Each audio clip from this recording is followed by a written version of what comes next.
Give us a second as we count down. I'm sure we're already live. The countdown never means shit. We're live? Yeah, so now we're live. Yeah, we're live. Oh, hey, Internet. Yeah. So this episode of The Squanch is brought to you by Hims and Adult Swim. What's up, everybody? Welcome to The Squanch, Wisecracks, Rick and Morty. Let me take that again. Hey, everybody. Welcome to The Squanch, Wisecracks, Rick and Morty podcast. My name is Jared, and with me are the rest of the team, the Squanchers. We got Ryan. Wubba lubba howdy, everyone. And Alec. Hey. So today we're breaking down Rick and Morty Season 2, Episode 9, Look Who's Purging Now. Guys, we're in the last two episodes of the podcast. How does that feel? It feels awful, actually. Awful? I don't know what we're going to do after this next one. Chances are we're just going to wait till Season 4. I wish I could just fast forward to Season 50 of 70 of Rick and Morty so we could have more to talk 70, about. you mean. Oh, yeah, Episode 70, yeah. If anything ordered 50 seasons, that would be nuts. Well, I mean, 70 episodes is insane. That's pretty wild. Yeah. Anyway, a couple announcements I want to bring to your guys' attention up top before we get into the episode. So, for other podcasts, including our South Park podcast and our movie podcast, we started a voicemail so you guys can call in, give us your thoughts, insights, questions, comments, whatever you guys want. The number is 213-534-8807. Leave us a voicemail. We'll play it at the end in the mailbag. Make it funny. Make it funny, and try to make it under a minute. We've got some. We really appreciate all the in-depth detail you guys put into your comments, but let's try to keep it under a minute if possible. Yeah, just for playability's sake. But yeah, all the long voicemails have been great to listen to, even though they're longer. Yeah. Also, Ryan and I and Greg and Alec are actually going to be doing a Halloween show October 26th in LA at 10 p.m. with some of the guys from Funhouse, with Adam Kovic from Funhouse. So if you guys are Funhouse fans, you guys want to see us in person, if you live in the LA area, definitely mark your calendars. We'll let you guys know soon how you can get your tickets. They can actually find out on Twitter if they go to at Wisecrack. Oh, okay. It's already up. Cool. So head to the Wisecrack Twitter page and get your tickets now. Also, Ryan went to the Adult Swim Music Festival this weekend. How was that, You're Ryan? damn right I did. How was it? It was pretty cool. It's a strange festival because if you look at the lineup, there's literally artists and music acts and comedians from all over the place, kind of. And it was a really small festival, so it was basically like all these fan bases for all these very weird niche different things all together in one spot. So I would say it was one of the more strange or interesting, unique festivals I've been to. But what was the Rick and Morty presence like? So there was Rick. They were all over the place. For one, like about a third of the people were dressed like Rick and Morty, basically, which is kind of interesting. Mm-hmm. And then on top of that, so there was Chaos, who plays a lot of the songs in the show. They played live. Then there was this thing called the Rick and Morty musical Ricksperience, where they played the Szechuan sauce episode with like a full 30-piece orchestra. Were they playing the music that was just in the episode, or they were playing this other soundtrack? It was very much like it was kind of both. The best part, honestly, was the opening credits because it's like, we did hear the opening song. You hear the opening song with the band was amazing. But then from then on, you could tell it was the score because it has a very cinematic score, that episode. But then it also they went off on little musical tangents that I know weren't in the episode, but it was interesting to watch. And Golden Foy introduced it, so he comes out, and that was super Mr. weird. Goldenfold. Mr. Goldenfold, yeah. Is it Goldenfold or Golden Foy? Goldenfold. Okay, I fucked that up. Okay. You mean the actor or The like actor. the character? The actor came out, and he comes out, and at first it's just like, you wouldn't tell because he's just like, what the fuck is up, motherfuckers? And he doesn't sound like him, but then he's like, I'm Mr. Golden Foy. And then like all these like talking like him, and it was pretty bizarre to watch. That's pretty awesome. So yeah, the whole thing was pretty cool. Dan Deacon was probably the highlight. Cool. Good to know. All right, so on to the episode. Today we're talking about Season 2, Episode 9, Look Who's Purging Now. As always, let's get some first impressions. What do you think about this episode? This time, let's start with Alec. Oh, God, am I ready? B+. It's a funny episode. I definitely, sometimes the hyperviolence, I'm like, whatever, but I think the violence in this one is A++ violence. Okay, cool. And Ryan, what about you? I'd say B- overall, probably. I really, there's a lot of good funny jokes. I mean, I love probably my favorite sequence is the thing with the old man who's reading his screenplay. Yeah. But It's a pretty classic Rick and Morty concept. The whole just taking the purge or taking the idea of this movie and running with it. I loved the Purge. Like just in kind of side note, like when that movie came out, it had a real effect on me because I remember being obsessed with it, and everyone else is like, "This is just a shitty horror movie," but I'm like, "No, dude, this concept's awesome." And then it kind of got tired after Purge 2 and 3 and 4 or whatever the fuck. But I really loved that. That was my favorite movie of that year. And so it was cool to see them run with that. Yeah. I really like the Purge movies, too. I think I've seen all of them, and I've seen the show. And so I appreciated that they kind of not only did a play on the concept of the Purge, but some of the subtextual or the themes that the Purge deals with, they deal with in this episode. I like this episode. It's not like one of the best episodes for me, but I think it's up there. I really, really enjoy this episode. I don't really have anything negative to say about it. Yeah. So... let's get into it. What's your letter rating, though? My letter rating? I guess I would give it a A- to an A. It's just a so you love this solid episode. Okay. I do love this episode. I love the show Rick and Morty, and this is a solid Rick and Morty episode. All right, so let's go into a recap. So, a pit stop for wiper fluid finds Rick and Morty on a planet about to celebrate the festival, a night-long event during which I always fuck it up once. At least once. Let me start again. A pit stop for wiper. All right. We're live, baby. We're live, baby. A pit stop. Holy shit. A pit stop for wiper fluid finds Rick and Morty on a planet about to celebrate the festival, a night-long event during which all laws are suspended so people can purge all their violent proclivities. Much to Morty's dismay, Rick decides to wait until sunset so he can watch the mayhem unfold. They're about to leave when Morty sees a pretty girl named Arthricia in danger, so he convinces Rick to enter the fray and save her. Tired of Morty's cringy flirting, Arthricia betrays them and steals Rick's ship, leaving Rick and Morty to fend off the rest of the Purgers. Back at the Smith house, a depressingly unemployed Jerry tries to connect with Summer, only to be met with teenage sarcasm. Rick calls Summer on his space phone to request a package. Rick and Morty take refuge in a lighthouse owned by a man who makes Morty listen to his screenplay. The man's inability to take criticism forces Morty to push him down the stairs, killing him, thus initiating Morty's purging. Meanwhile, after sending the package, Jerry hits rock bottom when he hits up his teenage daughter for money. Rick and Morty are just about to be massacred by a mob of purgers when the package lands at their feet and gives them Iron Man suits. After a little taste of violence, Morty lets out all his pent-up aggression by mowing down mobs of people.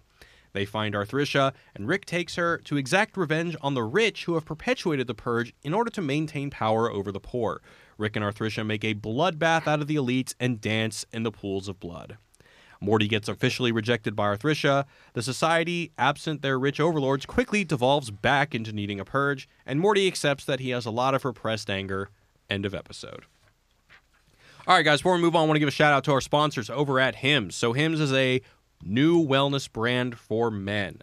So they actually sent me some of their products a while ago, and I have been using their shampoo for a while now because I really do not want to lose my hair. It looks just so wavy. Yeah, why aren't you using it, my friend? I never bathe. For everyone watching live, they can really verify that. And if you've ever seen Ryan's car or his apartment, you can definitely verify. I was kidding. I bathe. I bathe. Yeah. So 66% of men lose their hair by age 35. And I'm in my 30s now, so I'm praying to God this doesn't happen to me. So that's why I'm using their shampoo every day. And, I've still got hair. So nice, dude. So thing is, when you start to notice hair loss, it might be too late, which is why I'm getting ahead of it. So if you guys want to get ahead of that, connect with real doctors with medical grade solutions for hair loss as well as other male problems, check out Hims. You can order now. Wisecrack listeners get a trial month of Hims just for $5 today while supplies last. See website for full details. Normally, this would be hundreds of bucks if you went to a doctor, but you can just go to forhims.com/squanch. That's forhims.com/squanch and get yourself that $5 trial. And back to the show. All right, guys. So one of the things I like the most about this episode, I already mentioned before, is it kind of deals with some of the things that are also in the Purge movies. And I think you can basically break this down into two things, which is, do we enjoy spectacles of violence, and do humans actually enjoy being violent themselves? And the other one is class. So let's start with the spectacles of violence thing. I find it interesting that even in the very beginning of this episode, one of the first things that happens is we see a bug crash onto the windshield, and Morty is saying, I don't want to see those guts on the windshield. And then we later see that just as he doesn't want to see the violence done to this bug, he doesn't want to see the violence done to the people in Purge Town. Yeah. Interesting. I definitely had never picked up on that. Yeah, it's good on you, Jared. Might give it a B plus it's now. It's not the most it's not the most revolutionary thing. It doesn't make you really recontextualize the episode, but solid, good writing, and they're establishing the theme from the beginning. This is a very well written episode. I will say that. There's several callbacks and kind of or just circular logic things you can make with the plot that are really fun to pick up on. Right. So Morty's arc here, and Rick and Morty kind of both have a similar arc here. So at the beginning, Morty is, I already mentioned, he's disgusted by the bug guts on the windshield, and he has no desire to watch the purge go down. He finds it morally reprehensible to watch any kind of violence like this, and he insists on surviving the purge without purging anyone, even when they're on the ground and they're really vulnerable and stuff. Right. So, but then, as we all know, once he throws the screenplay dude down the stairs and starts purging. And what I really like about this episode is that with the Arthuricia thing, it kind of contextualizes why he would have so much pent-up rage, because he even saves this woman and she's still not into him. You know what I'm saying? But does he I know that he has that moment where Rick says, God, you have a lot of pent-up rage, but is it specifically about women, or is it just about his life in general, and then that just is kind of I think if we think about the character of Morty in general, one of his defining characteristics... Sexually frustrated. When he gets the sex robot in the Gazorpazorp episode, he's just banging it all morning. Right. Just nonstop. All right, yeah. So, and then, of course, with Jessica, he's always pursuing Jessica, and either things go wrong or she's not interested. Right. So I don't think that that's the only pent-up aggression he has, but I like how one of the defining characteristics of him that would lead to him having aggression is also present in this episode. I like that a lot, too, yeah. Alec? Yeah.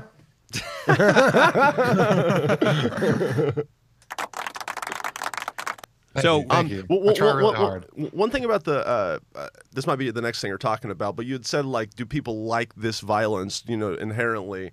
And you think that's what the purge is about? Is that them liking it, or is it kind of, because it doesn't seem like anyone likes the violence. I do have thoughts on that. All right, go for it. So I've only seen the first Purge movie, but I've talked to Jared about the other ones. So I'm going to rehash what Jared's told me. I guess in one of the later Purge movies, we learn that nobody wants to partake in the purge when they first start it.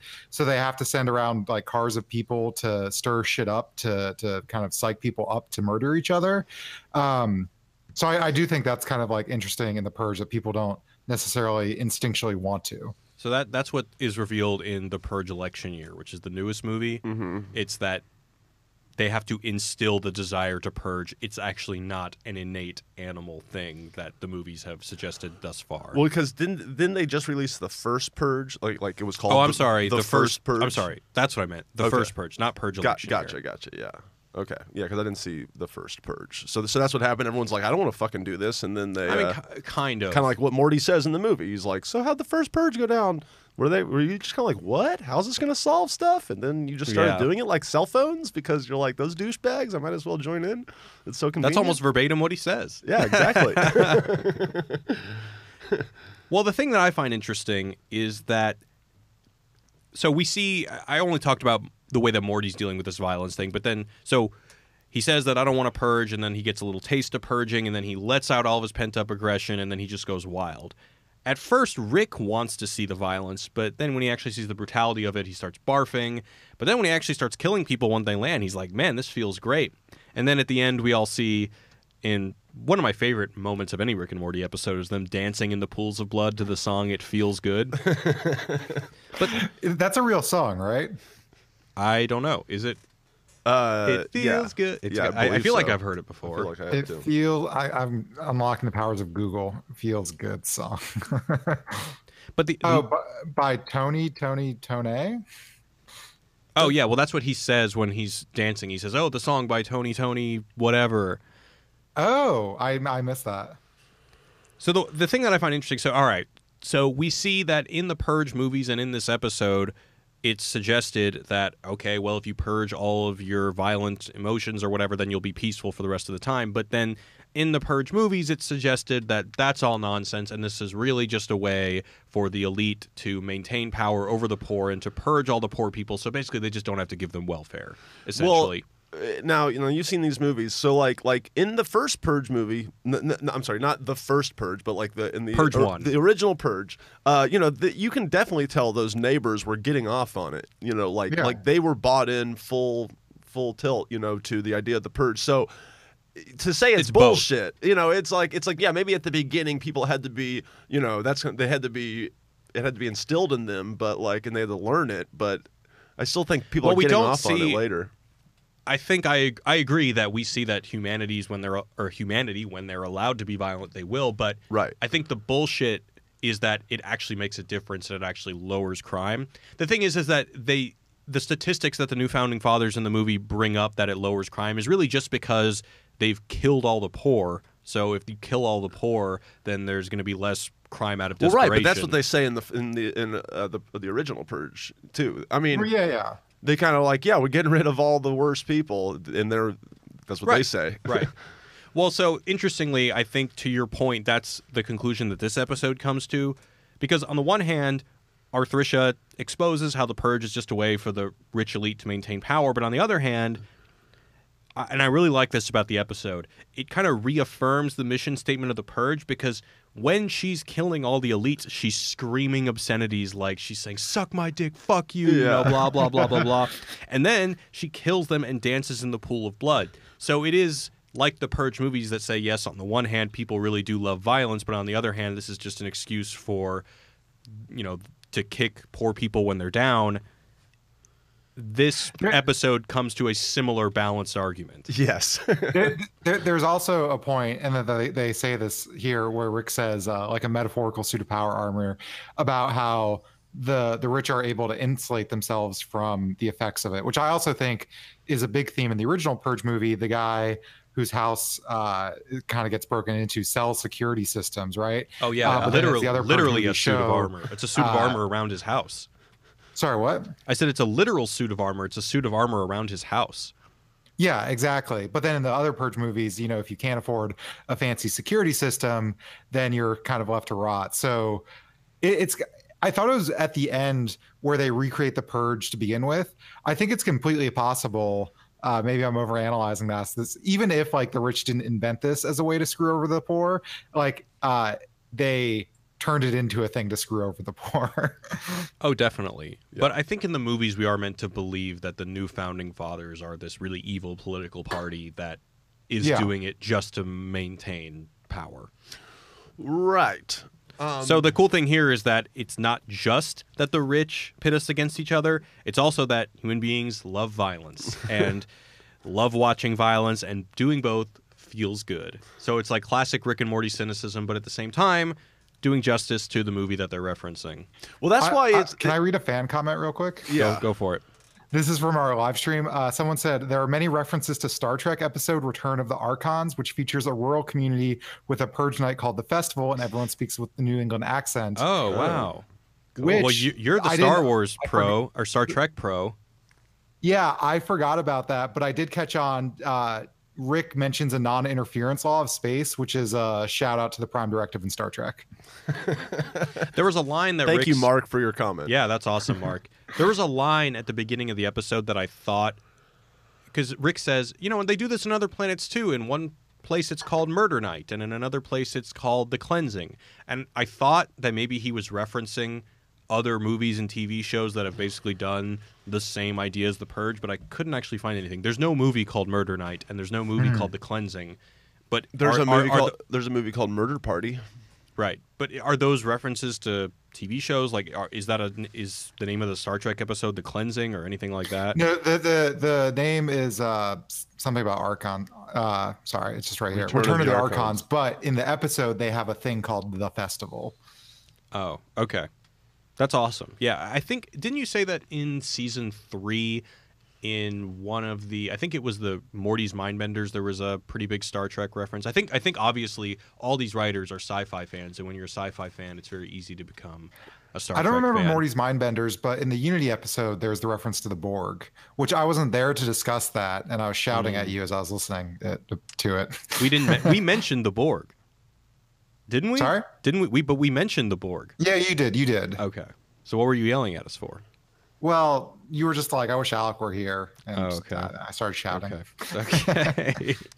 What did you think of that scene when all the purgers are like, wait a minute, we should just exchange services for goods. Like if you did work and I'll make you food. And they just basically like come up with capitalism like on the spot, and then they're like, yeah, we should just purge actually. But the funny thing is, the thing that makes them start getting violent is when they introduce the necessity of bureaucracy, and right? Because it's, what is the line? He's like, well, my job is who's going to keep track of who gets how much food and how much work? Hello, I can do that. I can keep track of everyone's food. You know, like that's not in a exchange job. for food. Yeah. That's not a real job. Oh, and making food is, you son of a bitch. I also never realized that it's the same guy who's volunteering for all these jobs. Like, oh, I'll watch your kids, and then he's like, I'll keep track. Right. Yeah, I love that, because once again with Rick and Morty, if ever any progress is made, it's undercut. And so even if you argue that Rick liberated them from their rich oppressors, they're just going to go back to the same thing. We're still fucked. They're still fucked. Yeah. Yeah. Love that ending. That's also one of my favorite endings. Yeah, that's probably the second favorite scene in the episode. Yeah. Do you guys want to talk about...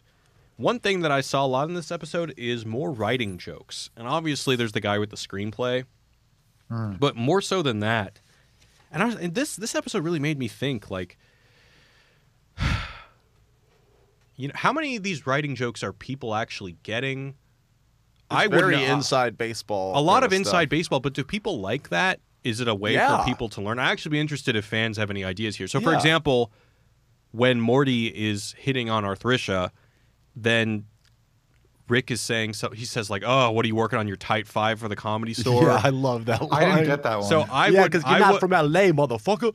If I didn't know Greg, I wouldn't have gotten it. Yeah. But tight 5 means your tight 5 minutes of your best jokes that you do for stand-up. And the Comedy Store is a specific, you know, LA basically cliche place that, you know, every aspiring comedian is trying to go and make it. Yeah, you know? what is their thought process when they're writing these jokes? I think they know that they're obscure. Do they think that, well, this is an obscure and a cool, hip LA thing, so people are going to laugh even if they don't get it because they want to feel like they're in? Well, they're good comedy writers. It's more like basically they have so many, they jam-pack these shows with so many good smart-ass jokes, and they definitely sprinkle some in that are like, all right, only 5% of the audience is going to get this fucking thing, but it's just going to be a one moment, and then if you don't get it, who cares? But then the people that do get it are going to be like, I love this show 10 times more because I get that. But this is this thing that happens constantly throughout the show. Exactly. It's a show. And there's things I don't get all the time. One of the aesthetics of the comedy is writing jokes. Yes. But I think it's like the DNA of the show is it's a show that's self-aware about itself as a show and what that means narratively and all these things. And Community is the same way, where you have the character of Abed who loves movies and views everything as if it were a TV show or a movie, which Community is. So, you know, it's very meta in that way. And I think if you're a writer, and I imagine these people have probably gone through the improv classes and stand up and been dragged to their friend's improv show and all that stuff. It's just kind of speaking to their own process in a way that I think they themselves enjoy, but I think it just kind of fits in overall with that meta-ness of the show. And especially where it fits in with Rick, because Rick's the main one, I feel like, that's making a lot of those jokes, even though there's other examples. But like, because it just fits in with his character so well, because he's so, like you're saying, self-aware and kind of jaded. Right, but when you say that it fits into his character because he's self-aware, what that means to me is that there's just an element of Dan Harmon that peeks through the curtain and says, "Hello, guys." No, it's more like But that's what the show is. It's to me, it's less Dan Harmon popping through Rick, and more Rick just being he knows everything. He knows every kind of cliche there is. He knows he's familiar with every subculture, and like, oh yeah, the nerds of the Comedy Store, I know about that. So him just throwing out a reference like that kind of makes sense in just the fact that he's experienced everything and he can joke about this goes back to something that people have emailed us about before, and it's how seriously we should take the idea that Rick knows he's in a TV show. Right. And I think that actually our friends over at the Interdimensional RSS, another Rick and Morty podcast, they had Ryan Ridley on, and Ryan Ridley said that sometimes a gag is just a gag. Of course. So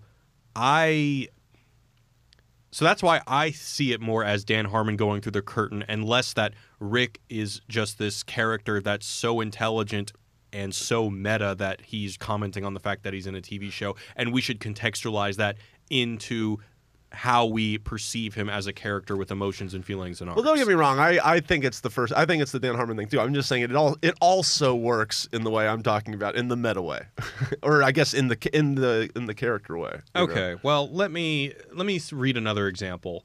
So when Rick decides that he does want to see the Purge go down, he says, "I'm going to take a closer look." And then Morty says, "Oh, okay, sure." And then someone's going to throw a rock and hit the car, and we're going to crash, and we're going to be stuck down there, and it's going to be we getting what we deserve. And then Rick says, "Yawn." I feel like, and this is complete conjecture. Morty's seen a lot of movies. Well, either that or they're just like making fun of an earlier draft of the script or something like that. Yeah. You know? No, that's just like the cliche thing that would happen. Right, the cliche script. thing that would happen is because everyone, if you're an active viewer, you're expecting that, okay, well, they're not going to just leave the planet safely. If there's a purge, once again, it's the Chekhov's gun. If there's a gun, it's going to have to fire. If there's a purge, our characters are going to have to be involved with it and have to, survive. Yeah.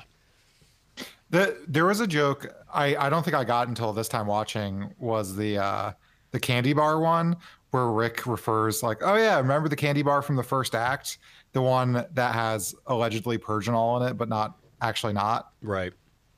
I think, as someone who clearly didn't get that multiple times, I think for the most part, there's just so many jokes per minute that just goes by, you don't notice it, but it's just extra good if you do. And I think a lot of shows are like South Park is another example of that. There are some jokes that are just meant for probably not everyone, but like it's okay. Yeah, I could see that. Also, if you really want to overthink this, are the elites selling the Purginol, and that only allows them to further consolidate their power if they're feeding anger to the people that allows them to kill more poor people? I think so, but it's Purginol free. Why would they ever allow that? Oh, that's true. It's now Purginol free. I'm on the verge of a thought. I don't know actually what it is, but I feel like Zizek's whole thing about coffee without caffeine, chocolate without sugar, etc. It's got to be at play here. I just can't put it to words. All right. Well, while you figure out how to put it into words, I want to give a shout out to our other sponsors over at Adult Swim. I love it when the actual show sponsors us. It's always very flattering. But what they want to let you guys know is that Rick and Morty now has a soundtrack available. It includes 26 songs from the show, plus 2 exclusive tracks, available now on double vinyl, CD, and digital. There's actually a deluxe LP set and cassette available on November 23rd. The artists include Ryan Elder, who is the composer for the show, Mazzy Star, Blonde Redhead, Chaos, who... Yeah, Chaos is awesome. They were at the festival. Yeah, they were at that festival the other day. Also, exclusive tracks from Clipping and Chad Van Galen. Did you get a chance to listen to this at all, Alec? I did. It's on Spotify. And yeah, there's some really good stuff on there. I also love Chaos. This song's not on there, but they did Terry Folds, which is also on Spotify. But that song is just a masterpiece, so you should listen to everything they do. Did they put Kanye's birthday song on there? Or is that's a private thing? I listened to it while I was working, so I could have easily missed that and will be very disappointed in myself. Okay. All right, guys. Well, definitely check out the Rick and Morty soundtrack, available now. They're just giving us little tidbits of content while Dan and Justin work on season 4. So check that out. Go ahead. Specifically, A Doo-Doo in My Butt, which is my other favorite song, is on the soundtrack. Oh, that's in the Beth episode 9 of season 3, right? Wow. You knew that. ABC's a with bet. Tommy, Jesus. right? ABC's a bet. Yes, I remember the numbers better than I remember the titles sometimes. I don't know what that's meant. That just means you're badass for remembering what episode that was. Sorry. That's the smoke weed every day. We got a song. new sound effects board. I'm trying to figure out how to implement these. Anyway, back to the show. So more on the writing jokes. Let's talk about the horrible screenplay, dude. This is another thing that how many people have actually been in this situation? Oh, Have I you have. been in this Well, situation? of course, Jared? of Yeah. course you have. Well, now tell us about it. I mean, you got your very overindulgent writing friends who are just like, please read this fucking giant ass script and tell me what you think. And it's just like you get about 5 pages in and you're like, oh, Somebody kill me. Fuck, this is going to be a long, long day. How do I get out of this? Yeah, there's a subtle joke. So sometimes when you're poor and you're living in LA and you're trying to get into entertainment, a lot of times people will take these jobs where you do coverage. Basically, what that means is you just read scripts, Shitty and scripts all day, you every read day. shitty scripts all day, and for like no money, you have to write summaries and critiques and all these things. I used to get paid $10 per script, which is something that would take me like 2 hours to do. Anyway, but you find a lot of like Hey, that's $5 an hour. yeah, that's not a lot. I'm sorry to but cut you anyway, there are some kind of like jokes within the community of people who do coverage. So, for example, something that he says in his script that you will find in a lot of scripts is, so the guy says, we pan past windows, each of which contain a different story, to find J.C. Lakeums, 28, hot, but doesn't know it. There's this joke that always goes on is that a lot of male screenwriters will put the female characters are always just their male fantasy. Right. Yeah. There's always these female characters who are basically just their ideal woman. The woman, like the late bloomer who doesn't know how hot she is, that can still connect with somebody. The manic pixie dream girl. Is that what that is? You've heard that term? I I think did, but that's I a always variation on that. I always There's thought that just lots meant, of different fantasies that you could write about. That's one of them. I always thought that was just Bangs and Zoe Deschanel. Well, stuff. it's I think it's like a little bit of like crazy too. it's hence the manic. free-spirited, girl who just comes into your life and just shakes it up, like Garden State, Natalie Portman. You know what I'm saying? Yeah. Like Zoe Deschanel and everything. I love the last thing that he says in the screenplay. JC reaches out and touches his face. It's clear he needs what she wants. She's a woman. He's a man. The city burns in the background as he takes her in his arms. Fade out. Title. The end. For anyone interested, one of our writers, Thomas, who wrote the Big Bang Theory episode and a lot of other ones, but we featured him in that because he had to watch the Big Bang Theory, unfortunately. He's done a lot of coverage and has a lot of amazing stories, which I don't necessarily want to tell on his behalf in case he gets in trouble. But I wanted to do a podcast just on shitty writing from bad examples, but someone's already done it, I think.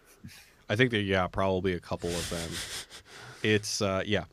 Well, my favorite of the scenes of the old screenplay guy was when he's literally reading a conversation, because that's the worst if you've ever like been in a live scenario where people are reading like a table read, Mm-hmm. where it's basically people going like, Blaine, I want you, and then like Cheryl, I need you. Blaine, I have wants though. That whole exchange is just like, Yeah. Jesus, how can we possibly get into this story by hearing all the names every time? It's What do you think about screenplays that do the 3 weeks earlier? Because there's good movies use that, right? Or has it just become like trite? Well, it's weird. There's all these, all the screenplay books you'll read will say like, yeah, don't do that, or they'll say don't use narration and stuff, but then there's all these amazing examples of it. So it's kind of like, I think it's even a screenwriting, cliche, like you can break any rule if you know how to use the rules. If you're good enough, you can break the rule. Yeah. I guess, but I mean, once Pulp Fiction did it in '94, then it was. But they never said 3 weeks earlier that's what's so cool about that movie. But basically, the asynchronous time thing. I don't think you could. The asynchronous time thing that's not just a gimmick for one movie. No. I'm saying it started a trend. Oh yeah, definitely. In which people after that it was like, oh man, he's onto something. And then everyone started doing it, whether or not there was really a reason to do it. But yeah, I can't think of a ton of examples off the top of my head. But it seems like there's see a lot it of old everywhere. movies back in the The Killing is like that, and The Killing starts. it's just kind of all over the place, you know. Kind of, I believe. Anyway, I should have better examples, but that's the only one that came to my head. What are you gonna say though? I was gonna say one of my favorite jokes is after Morty kills the guy, he says, "You like that? Want me to cut to 3 weeks earlier when you were alive?" Yeah, that came out of nowhere. I was like, "Fuck, you're already a psychopath." Yeah, I thought he was gonna like notice the guy died and then be like, "Oh my god, what have I done?" and then get addicted to purging. No, man, he's all about that purge. What? No one's mentioned the reference to the title of this movie. Look Who's Purging Now. So I've only, believe it or not, seen Look Who's Talking. That's what. Yeah, now. that's what I'm talking about. Right, but what is it? Look Who's Talking. Look Who's Talking 2. Look Who's Talking Now. Yeah, that's it. And and Look Who's Talking Now is the one with dogs. Yes, that's the only one I've seen. What is this movie starring about? Bruce Willis and I think Roseanne as the dogs. Or no, Roseanne. I don't know the girl. who the dogs are, but I know that John Travolta's still in it. Yeah. So look, you've never seen the Look Who's Talking trilogy, Alec? I guess not. That esteemed trilogy. Yeah, the esteemed trilogy. It's basically a Talking Babies trilogy from the early '90s. You know, where like it starts off in the it's a bunch of talking sperms going after the egg. Yeah. You know, and then like Michael J. Fox is the sperm that wins, and then he becomes a baby, and then you just hear his inner monologue the whole time. And then the third one has talking dogs with Bruce Willis. Sound familiar. Yeah. So, as a historian of the Look Who's Talking trilogy, Yes, what do you have to ask me? how does this apply to the episode? It only applies in the sense of of inserting the word purge into it. It doesn't. There's no talking babies. There's no talking babies, no talking dogs. Yeah, it's just basically about Morty because look who's purging now. Morty is. Oh, I see. Yeah. Okay, that's cool. Anything you guys want to bring up before we head into the mailbag? I got some pretty good comments on our live stream I've collected. All right, let's do it. A couple. Jared talks so eloquent. Jared talks so eloquently, also when it's not a scripted video, and I love it by Shira. Thanks, Shira. I agree, Shira. We need one eloquent talker on this podcast, and thank God we have Jared. It's Alec. Yeah. No, it's this is not. you. You're way more eloquent. And then Alec, and then me. This is last. the podcast where I feel most at ease because I feel like if I start sounding dumb, Alec has my back. Only some of the time. And then we have a lot of people making fun of us for not knowing Tony or Tony Tone. By the way, everybody, I'm really stupid when it comes to music. I have complete monomania. I only listen to a handful of bands per decade, and I really don't educate myself a handful. in music. I've known you for 10 what's years. The handful now? I've known you for 10 years, and you've only listened to Kraftwerk. That's not true. And maybe like two Houston rap, like Mike Jones or something. Yeah, I'm slow about it, but it happens. I buy like one album a year and listen to it many times. For a decade. Yeah. Battle Penguin says, I wish we could see Alec. I'm sure he looks nothing like he sounds like. Same as the first time I saw Ryan on his game show channel. Thanks a lot, Battle Penguin, for even watching my show. Alex, I wanted wanted to see you, bitch. How would you people thought you were fat, Ryan? I know. Everyone always says that. That's crazy. How would you describe what Alec looks like? I mean, see, he looks just like he looks To like me, in my mind right. because I've seen him a bunch, so it's hard to say. I mean, Alec is very tall. I think he's taller. Yeah. We're all tall. yeah, Alex all is over super 6 tall. feet. He has a much more like a cooler beard goatee thing going Yes. on. You know, Yes. that's like groomed. It's not a goatee, actually. it's a beard. Okay, yeah, whatever. Someone said Alex should do an East Coast meetup. I was thinking about hosting trivia at a bar I go to, Oh, there but I might are- regret that. There are a couple of Wisecrack contributors that live in New York, more so than living in L.A., unfortunately. So Alec has done Wisecrack Trivia Night, so you should open up the invite, Alec. I will possibly do that. I have to figure it out. I was having a big existential crisis earlier this morning about whether I should host trivia. It's fine. We don't have to get into it. I'm curious what people think, what they think I look like. That would be funny. Yeah, if you could write in and please describe what you think Alec looks like. Yeah, Also, leave us a one interesting voicemail thing, Jared, with a very about you detailed before I saw you in description. person is that I thought you were short or going to be short. You're not. That's what But Rebecca I was said. talking to Jeanette, one of our writers, yesterday at trivia, and she also thought you were short. I'm like 6'2", almost 6'3". I know How you're, tall are you're you, a tall Ryan? man, I'm but 6'2" everyone thinks and you're a short half. when they Skype with you. And how tall are you, Alec? I'm like 6'4", 6'3.5". Okay, yeah, Alex the tall one. Hell yeah. All right, do we want to go into the Rick and Morty mailbag? Dude, we have to. We got so many good Dick Trolley emails. Well, Okay. So Jared, while you were gone, Yeah, you missed a lot, We're Jared. gonna get to that at the end, but I don't know if you listened to it, Jared, but we were asking the important questions, which is, would you cut off your dick to save billions of lives? Okay. So would you cut off your dick to save like 100 billion people, which is basically what Jerry is Right. faced with? And then also a similar situation, would you cut off or would you throw a fat person in front of a trolley to save 100 billion people? Because that's where it kind of And where did you guys land? And you can do the question with or without a prosthetic dick that Yeah. you can allegedly feel. Yeah, there's a robo dick scenario too. If that kind of changes it for people. So basically, we all reluctantly said that we would cut our penis off to save 100 billion people. Oh, and what did the people say? Well, Jared, we're going to what get to do you that. say? But What yeah, do I first we want to hear say? what you. But I said that I would hold out as long as possible to get as much as I could from the planet. Okay, well, 100 billion people sounds like a lot, right? Yeah. But if we're talking about in the multiverse, is it a lot?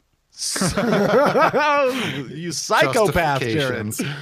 God damn. Well, wait. So if 100 billion people would make you All right. cut off your dick, Let's what about 5 people? Would you cut off your dick for 5 people? Well, yeah. Would you do it for your mom?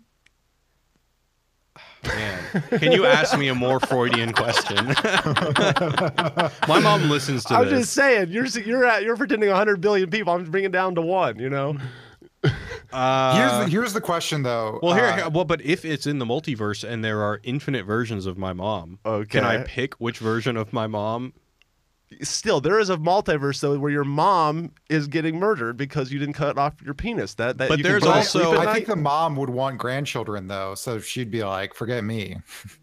That's a good point. But there's also a multiverse version of my mom that has killed that version of me, so I would be getting redemption. Oh my god. Okay. Or not redemption, revenge. What the Right, fuck yeah, is wrong with me? yeah. Yeah. Well, you could do that to your mom in this reality too, right? You just get revenge. No, because she didn't kill me. Oh. I'm saying that in an infinite universe where infinite possibilities happens, there has to be one where my mother kills Yeah, and you're that you're version saying of me. So I would be avenging that version of me in that multiverse, and I could justify it Well, somehow no, that right way. now you're picking which multiverse mom you want. You don't get to do that. We're the people saying that it's your mom that you know didn't in this specify reality. that. You didn't specify that. We're specifying now, We're Jared. specifying now, motherfucker. Well, you want to hear what the people say, or I wanna hear what- I Alec, wanna hear do you what the have- people do you have say. them? I have them on my phone here. So I've got what the people say. I just want to, before we get to that, there's just a couple mostly unrelated emails that I just want to get through. Okay. And then we can get to the good stuff. How's that sound? Oh, sounds good. Let's hear it. Let's do it. All right. So here's a quick note from Lennon, who is named after John Lennon. P.S. This was an email. Anyway, I have a 2-year-old. I thought you would be amused to know he literally got Swifty in my living room the other day. Oh, Luckily, shit. hardwood floors are easy to Yes, clean. I was gonna hope there were hardwood floors. Good for your kid. Sorry about that, Lennon.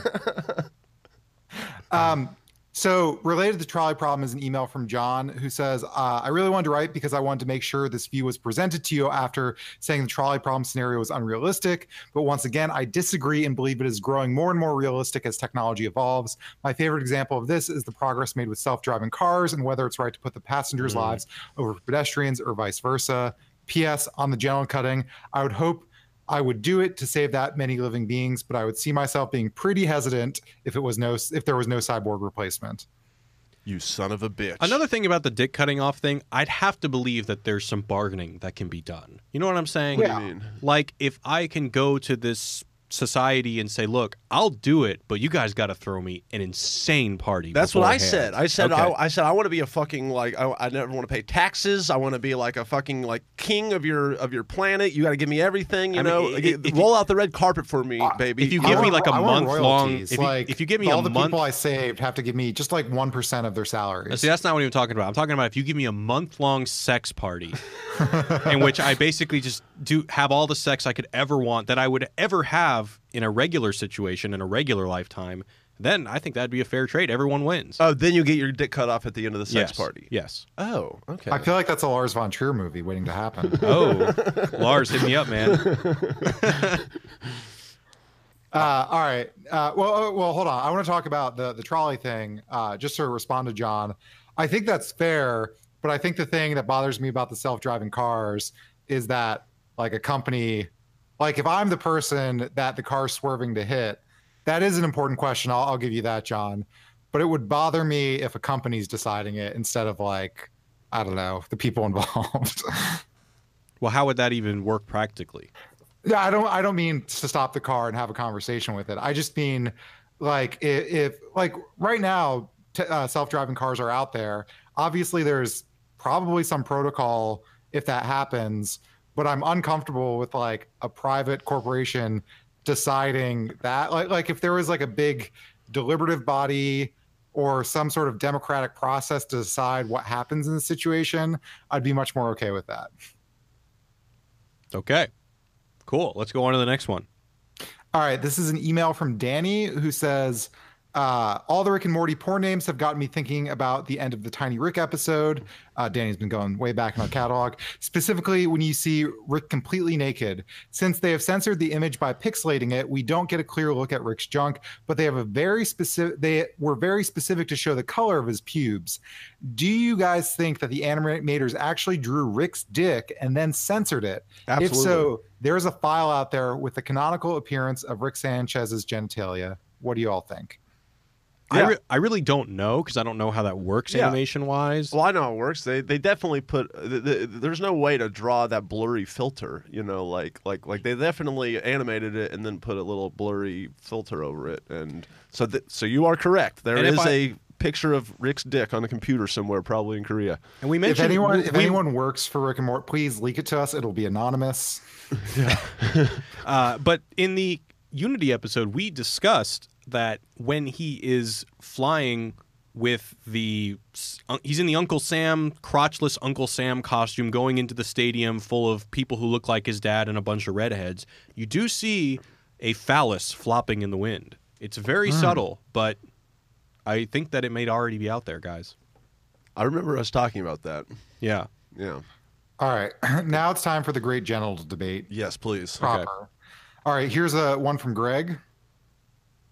Number one, Greg says, I try to avoid things where it'd be obvious to me I will regret them later. If I realized I'd wake up every day for 40 plus years knowing I could have saved 100 billion sentient lives, but quailed because of vanity, I don't think I'd be able to live with that mistake, so I would without hesitation give it up. Number two, discrimination. Yeah. You're a good man, Greg. So that's one. Ryan, can you keep track? Yeah. One, or I guess that's two for giving up your dick, right? Mm-hmm. All right. Then Greg also just on the trolley problem thing, the squeamishness of pushing a fat man in front of a trolley is not the only issue. You would have to be arrested if you did anything that results in someone dying. Arrested. Either via pulling a lever or pushing a man.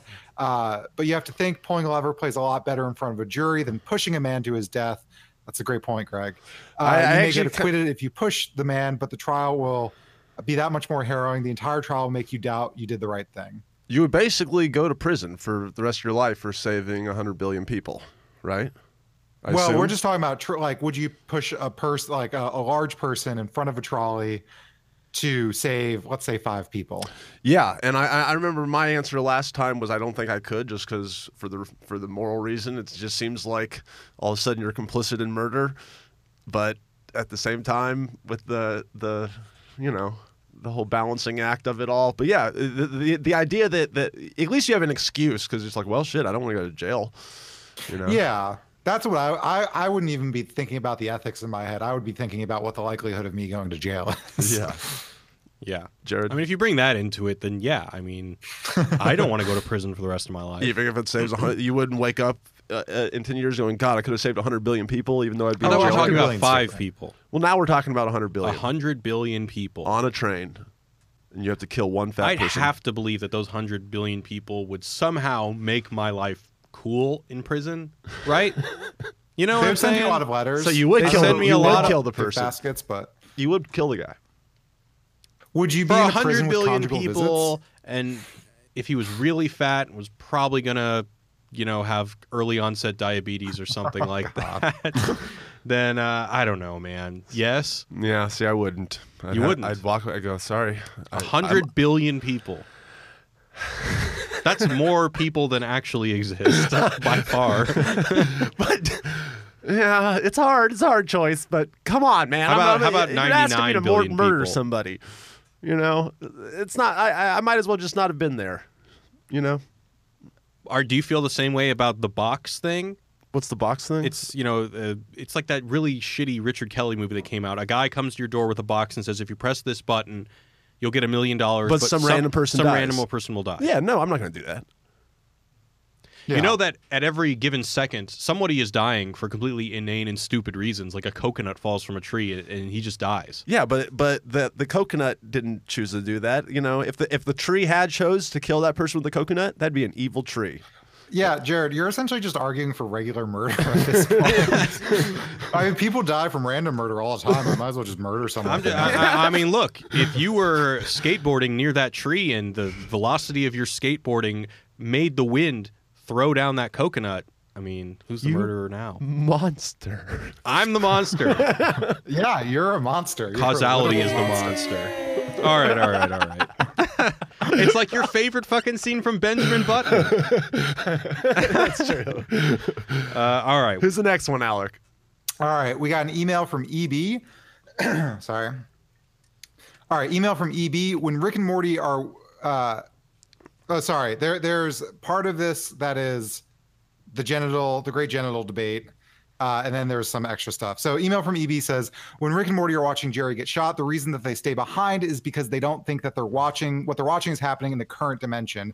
We were wondering about why they seem nonchalant about Jerry being a standoff on TV next to them. Just like in the first interdimensional cable episode where they're watching TV and saw a movie with Jerry in it, it was Jerry from a different Earth. Rick knows that his chances that the Jerry they're watching on TV and their Jerry is a very small chance, and they're waiting to see how it plays out, not thinking it's happening 2 rooms away. Now for the great genital debate. As far as giving away my genitals to save someone else, vaginas are weird anyway. Someone else can deal with it. Thank you for that answer, EB. Wow, that was such brutal honesty. Damn. Thank you, EB. Thank you, EB. That's the kind of authenticity we want on this podcast. Yeah, we only saints listen to this podcast. Who would have thought? There's a few more. Well, yeah, read me one of somebody who values their junk very much. More than billions. All right, real quickly, Kevin, to answer the question, would I pull my genitals to stop a trolley? He mixed it up a little. That's cool. He would, is the answer. Yes, I would pull my genitals to stop a trolley. Then Roscoe said, I'd pull the lever. Not only would I not give up my dick, I'd want front row seats to the destruction of 100 billion lives. There we go. Lands to the cosmic slaughter. That's an honest person. That's an honest man. Yeah, thank you. And he would go very well in this Purge episode because he likes the spectacle of violence. Is that all he said? He said he just wants front row seats to the carnage? And lambs to cosmic slaughter and peace among worlds, guys, and then a little middle finger emoji. Lambs to the cosmic slaughter. That's in season 3. I know, but just the fact that he used it in this context. All right, do we want to play that one voicemail that we got?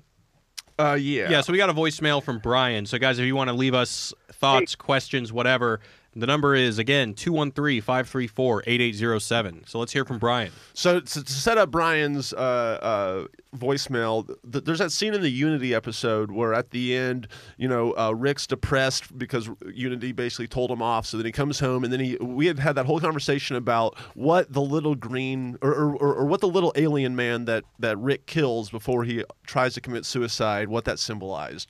And Brian here had an interesting note about that. Here we go. Anything else like that. And the other thing is, when he unfreezes that little creature, you can see that its eyes are the same color green that Unity's has when she takes over any other individual. They'll have that same green eyes. So what I'm thinking is that little alien isn't, just any random alien. I think that little alien is a piece of Unity that Rick kept, the little flame for Unity that Rick had. And after Unity broke up with Rick and he knew it was over, that he had to get rid of his little flame with Unity, and I think that's what that is. Well, I just wanted to, share a little bit. I hope you guys keep doing this. I really love your channel. I really love listening to all this guy stuff. Oh, thank you, Brian. Like I said, y'all do really good, rock, and it bro. passes the time. very much, and I can't wait. All right. Thanks, Brian. You rock. Yeah. Thanks, Brian. So yeah, that was pretty cool. I never thought about the little alien dude being a piece of Unity. That was, with the green eyes thing. That was kind of a cool little Easter egg. If that is the case, I hope they had leaned into that a little bit more, because I really like the idea of him keeping a momentum to this relationship he had that he's always storing away, and maybe in lonely times he spends time with it, and then now that they've broken up a second time, he just decides to kill it. If that is the case, I wish they established that a little bit firmer, because that would really make you rethink the scene. Well, really, and honestly, if you even think about it even further, so is Brian saying that the little guy literally is could Unity have take that thing over at any moment? Is Unity feeling that when it's getting killed? Is he literally saying, like, I'm murdering Unity too? Like, because It's like a voodoo doll for yeah, Unity. exactly. It's like I don't know. That's a good question. If Unity possesses like a dog or something, does the dog speak English, or can she only bark? Because that thing doesn't seem to speak English or any discernible language. right. Yeah, I don't know. Anyway, interesting thought. But thank you for that, Brian. If you guys want to leave us voicemails, once again, it's 213-534-8807. I want to thank my co-host, Ryan and Alec, for joining me. Hey! Where can we find you guys on the internet? You can find me on at Ryan's Shorts and Ryan's Game Show on YouTube and Facebook. Just released a call to action for all Ryan Haleys out there on YouTube. If your name is Ryan Haley or Haley Ryan, go watch my video, because I'm starting a union for all of us to band together and take over YouTube. Thank you very much. And Alec. I'm jealous of that idea. There's not enough Alec Offermans in the world. But I'm at Wisecrack Alec on Twitter. Twitter's the thing that I'm on. Cool. All right, guys. What about you, dude? Oh, check out my Instagram at Father of Woody for pictures of my dog and my girlfriend's dog. That's pretty much it. The internet should have just stopped after animal photos. That was really the peak of the internet. It really didn't. It could have just stopped there. I agree. Yeah, I agree. All right, cool. Well, that's it from us, guys. Until next time, we got our last episode next week. Guys, let us know what you want us to do until season 4. If you guys want us to just chill until then, I mean, that's what we're thinking about doing. If you guys want us to do something else, give us some ideas, because right now we don't really have any ideas. So, Well, yeah, we have that idea of of us pitching our own Rick and Morty episodes. Like, we'll be the old guy in the lighthouse. Fade in on Rick's house. Great. Then we get a bunch of comments, people saying, that was the shittiest thing I ever sat through. Yeah, and then we'll get purged. That could be fun. I'd also like to get more Rick and Morty writers. Brian Wysall was great. Yeah, that was fun. That would be really cool. So, cool. All right, guys. Wubba lubba dub dub. Peace out. Wubba lubba dub dub from Hollywood, California.